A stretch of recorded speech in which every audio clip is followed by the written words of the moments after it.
What's up, family? We just finished week 8 of The Artist's Way, so let's get into it. This week was a pretty long reading, longer than normal, but I really feel like the reading in general connected with me more than any of the other weeks so far, which is super cool. The first chapter talks about no way I just got lost. Okay, there we go. So this week, like I said last week, week 8 talks about recovering a sense of strength.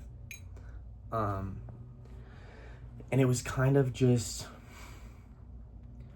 mostly about like how much artistic losses affect an artist, because they're just not really talked about as open as any other kind of losses in people's lives. And artistic losses, I don't mean like the type of thing that only happens to people who create art, but just things that kind of hurt your inner artist. And that could start when you're really young, or you have a really good childhood, and then once you're out of that kind of bubble, you experience it more when you're older. And I feel like, the first chapter in week 8 was called Survival. And yeah, like she says, a lot of times that those artistic losses can kind of become scar tissue that just isn't talked about, because it's kind of silly to talk about like being that upset over some kind of artistic loss, especially if you're not somebody who's super artistic, so or openly super artistic. You might think that it like will confuse a lot of the people around you if you're talking about like how much something to do with art hurt you when you're not that kind of person. So you just keep it inside, and then it kind of becomes the main thing as they pile up that keeps you from living kind of more just like open-minded life, I guess, if any of that makes sense. I'm gonna get into the the details of the chapter and everything, but basically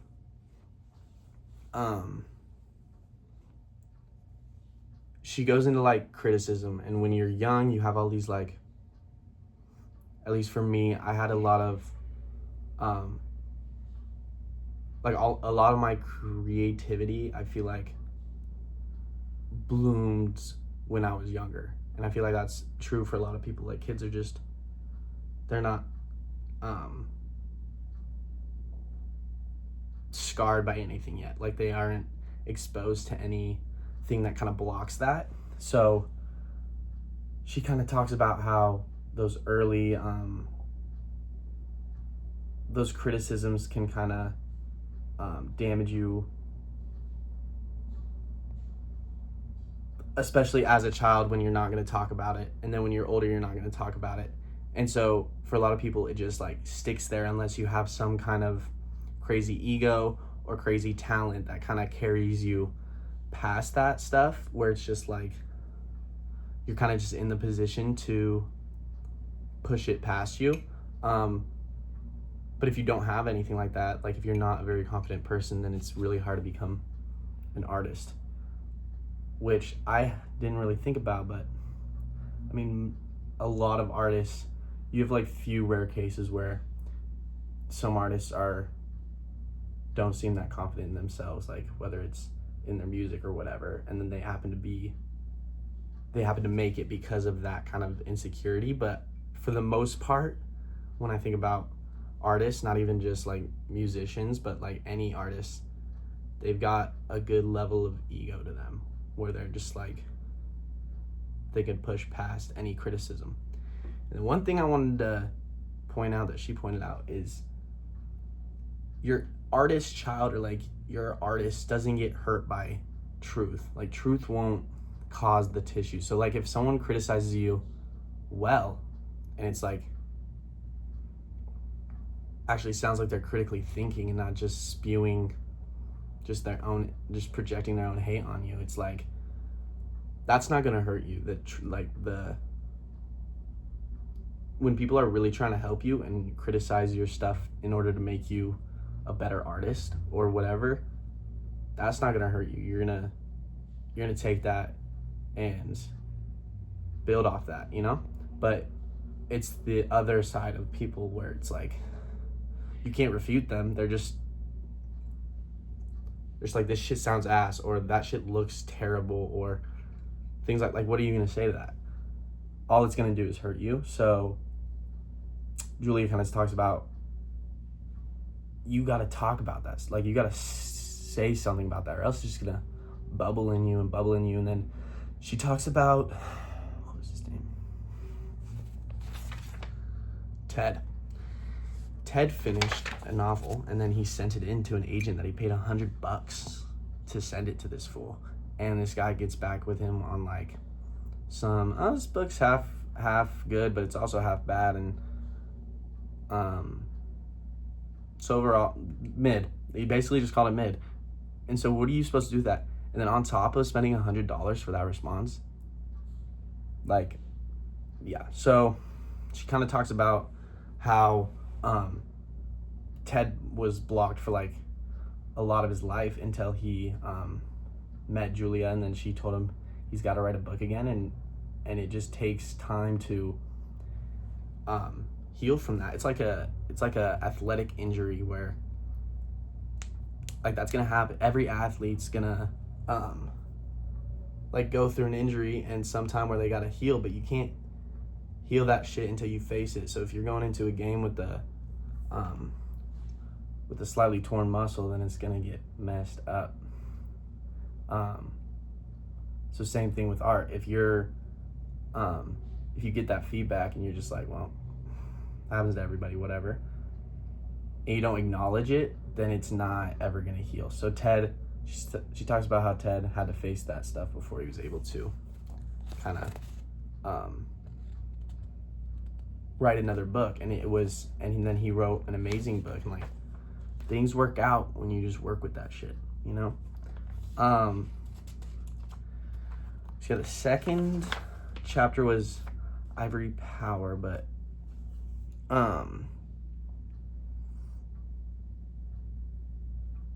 it kind of just talks more about admitting your artistic wounds, and that being the first step in kind of healing them.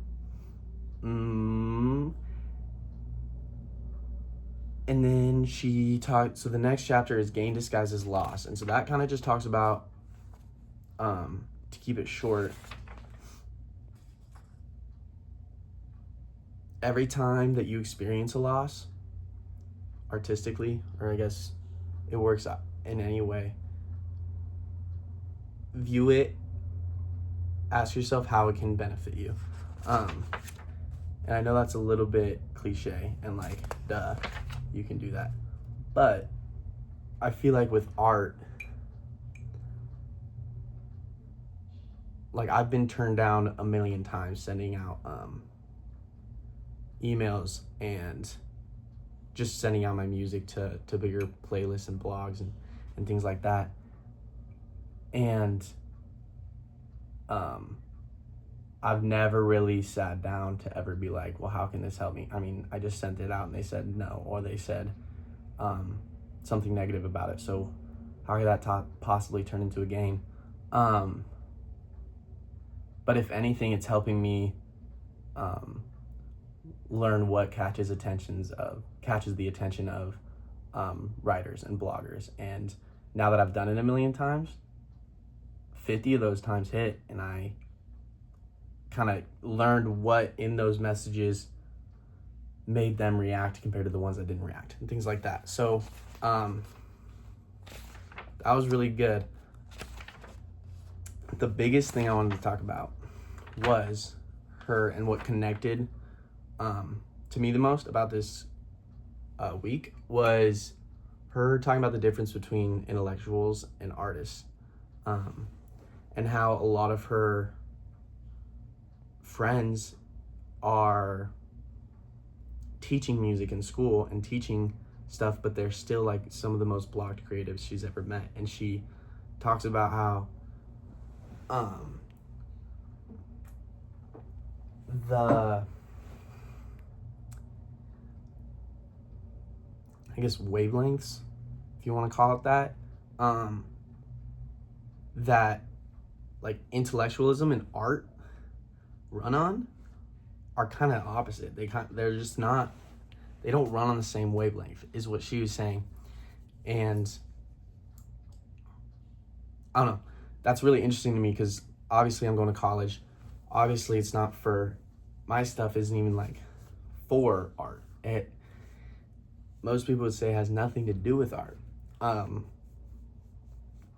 And I disagree. I think that me putting in this time into this intellectual passion that I have versus the artistic passion is kind of like what leads me to more discoveries in my artistic passion, and vice versa. Like when I'm pursuing one thing and go back to the other, which is a constant thing, I have a new perspective on this side of me. And I think as a kid, I was like forced, like my family put a lot of weight on academics, and I was always like, I was only rewarded when I performed well in school. I shouldn't say only. I was mainly rewarded when I performed well in school, because that was what I was good at. My brother had a lot of weight on him for sports because he was really, really good at that. So I think from a young age, I was like really focused on that artistic side, or that intellectual side of me, and really drilling that into myself, because that's what's gonna carry me through life, and that's what I was kind of taught.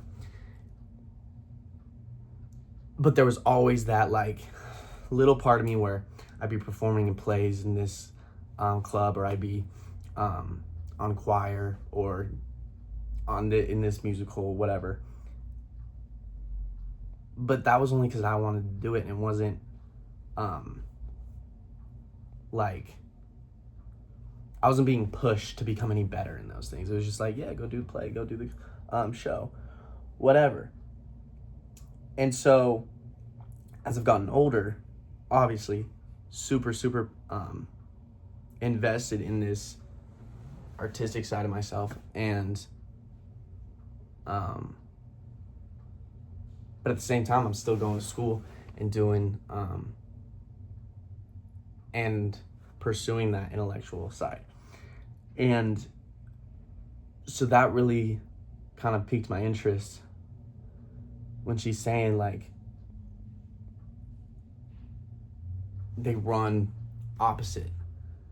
And I have always kind of felt myself fighting for like, which one do I fuck with more, and which one kind of is more me. And I've kind of just come to the conclusion that like I don't have to pick. I don't know why I have to pick.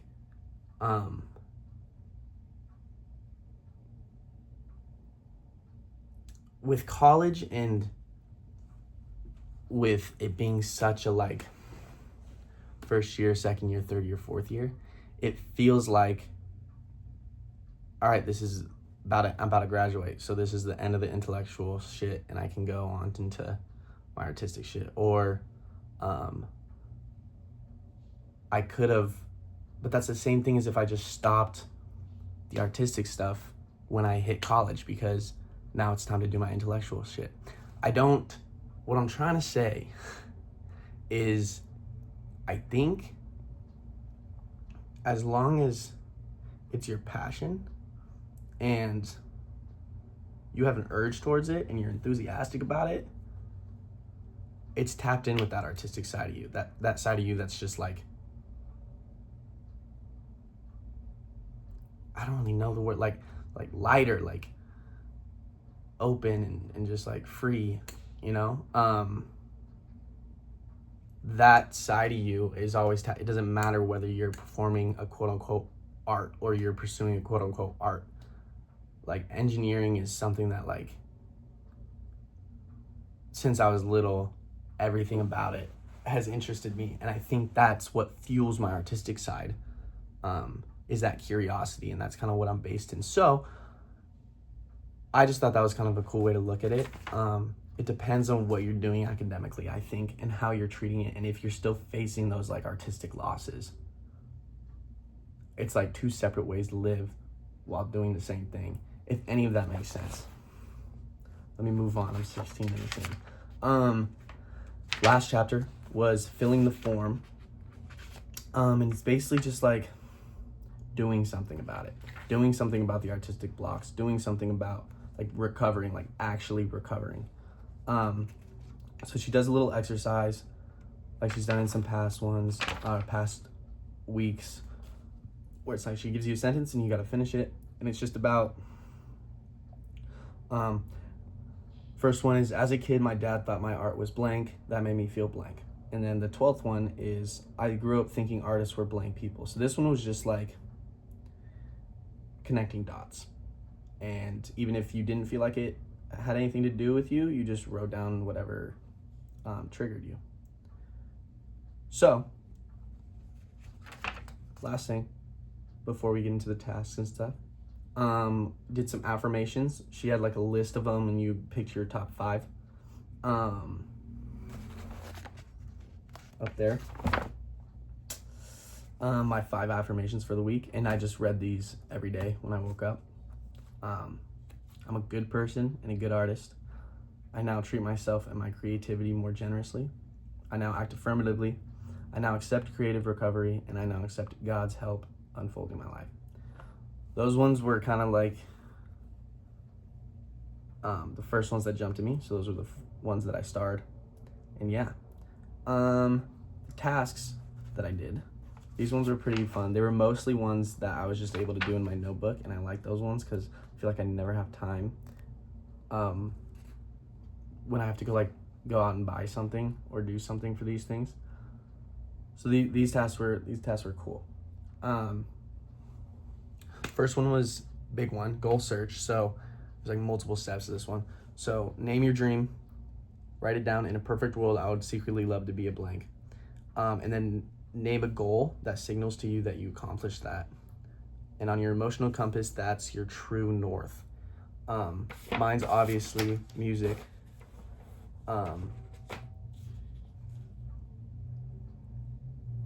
And my true north, so she talks about 2 people may want to be an actress. For one, an article in People magazine is her concrete goal, and to the other, it's a good review in a Broadway play. So one person wants a good article in People, one person wants a good critique. So the first one's kind of emotional center, and her true north is glamour. The other one is respect, because she wants critiques to look at her with respect. The other one wants fashion designers and the fashion world to think of her as valuable in like a magazine like People. So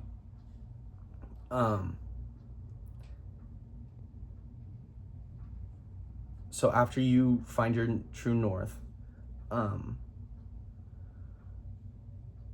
list out where you'd like to be in 5 years. List out where you want to be, and then write out what you can do this year in order to move towards that. And then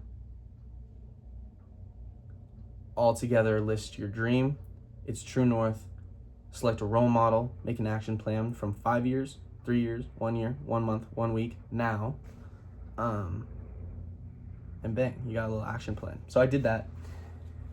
5 years, 3 years, 1 year, 1 month, 1 week.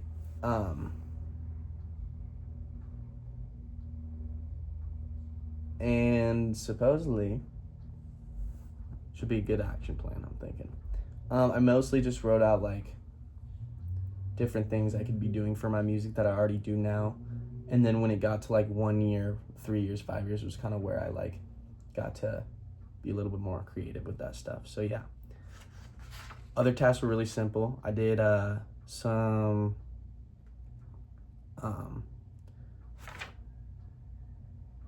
there was only 8 listed. I think I did 6 of them. So yeah, my morning pages wrote every single morning. It's getting way easier to do. I haven't been doing 3 pages every single morning. I kind of just go until my mind feels empty. Sometimes that's a page, sometimes it's half a page, sometimes it's 3.5 pages. Kind of just depends on what's going on up there. My artist date this week, it's kind of funny. She wrote here, have you been allowing workaholism and other commitments to sabotage this practice? This week I did work out for my artist date. I went on a long ass run for like a little over an hour. And I did that because I missed the gym and I was like, I need to get something in, but I do want to go on a run. But it was super like peaceful and it calmed me down hella. So I feel like it still counts. I wanted to go on a run. I didn't just run because I didn't go to the gym and I had to. So I'm gonna count it. And then synchronicity. It's the end of the video, so not a lot of people are probably gonna see this, but I am gonna perform in Vegas, I think, next month. And that all like unfolded before, like when I was first reading about synchronicity, and I wrote down I want to perform this year into next year, and then all this has been unfolding, so that's pretty sick. Yeah, I'm gonna perform in Vegas. It's gonna be my first, like, I guess, real performance.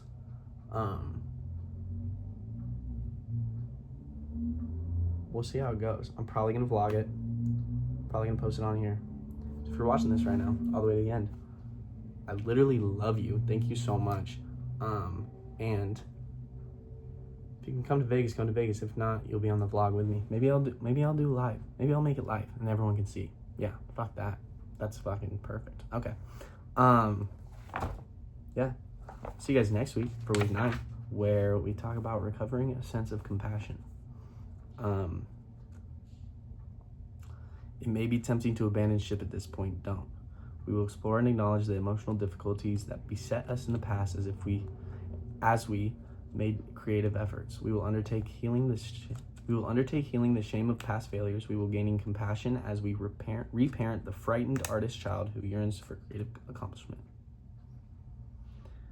Yeah, little artist child getting healed up next week. And I'll see you then. Peace out, guys.